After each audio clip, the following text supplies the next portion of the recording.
ए बहनिया,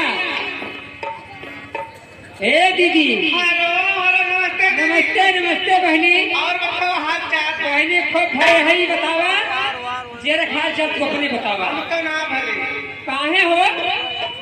के लिए ना भले है हाँ ये दोनों प्राणी में बोल चाल ना भले तोहरे ये बतावा बहनिया ताते रही दोनों प्राणी और बोल चाल ना रात भले है काहे ना रहत हो?